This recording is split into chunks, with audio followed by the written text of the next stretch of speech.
एक छोटे से गांव में पहाड़ियों और खेतों के बीच लालचंद नाम का एक दुकानदार रहता था। वो बहुत अमीर और चालाक था। लालचंद की दुकान मीलों तक अकेली थी। सारे गांव वाले अपनी रोज की जरूरतों के लिए उसी पर निर्भर थे, लेकिन लालचंद थोड़ा लालची था। हर हालत में वो फायदा उठाने का कोई ना कोई तरीका ढूंढ ही लेता था। लाला जी, मुझे घर का सामान चाहिए। अभी पैसे नहीं है, फसल कटने पर दे दूंगा। लेकिन फसल तो 2 महीने बाद कटेगी, तब तक तो मेरा ब्याज कौन देगा? एक काम कर, 2 महीने का राशन ले जा और फसल का आधा मुझे दे देना। किसान मान जाता है। लालचंद उससे कागज पर अंगूठा लगवा लेता है। लाला जी, फसल तो बहुत अच्छी हुई है। अगर मैं आधी फसल बेच दूं तो 6 महीने का राशन आ जाएगा। आप 2 महीने के हिसाब से फसल ले लीजिए। तुझे पता है, जब तूने कागज पर अंगूठा लगाया था तब तेरी फसल कच्ची थी। मैं दिन रात दुआ मांग रहा था, तब अच्छी फसल हुई। अब ये आधी फसल मेरी है, चाहे वो 6 महीने के बराबर हो या 1 महीने के। अगर फसल खराब हो जाती तो क्या तू मुझे पैसे देता?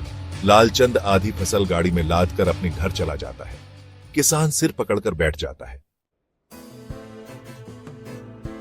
गांव वाले लालचंद से बहुत परेशान थे, लेकिन गांव में वही एक पैसे वाला था जिससे गांव वालों को उधार लेना पड़ता था।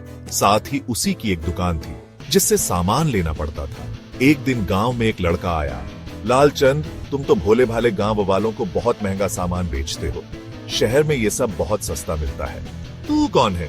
पहचाना नहीं सेठ? मैं बनवारी का लड़का हूँ जिसे बचपन में तुमने मारा था। मैं शहर चला गया था, अब पढ़ लिख कर वापस आया हूँ। एक काम कर, मुझे माफ कर दे। ये सब बातें किसी गांव वाले को मत बताना।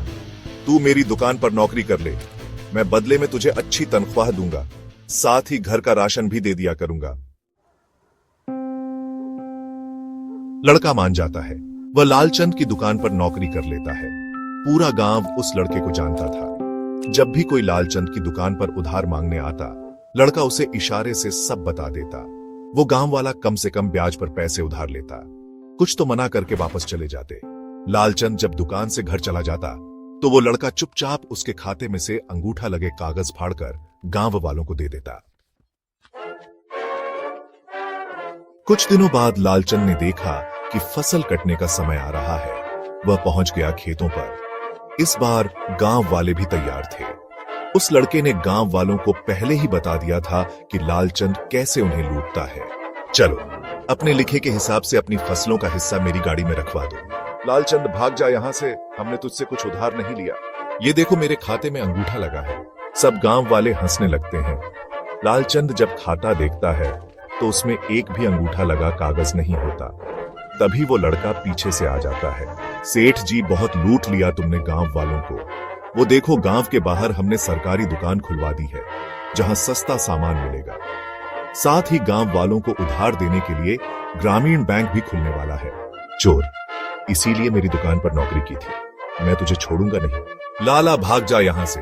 मैं सरकारी ग्रामीण बैंक का कर्मचारी हूं। बैंक के लिए सर्वे करने आया था।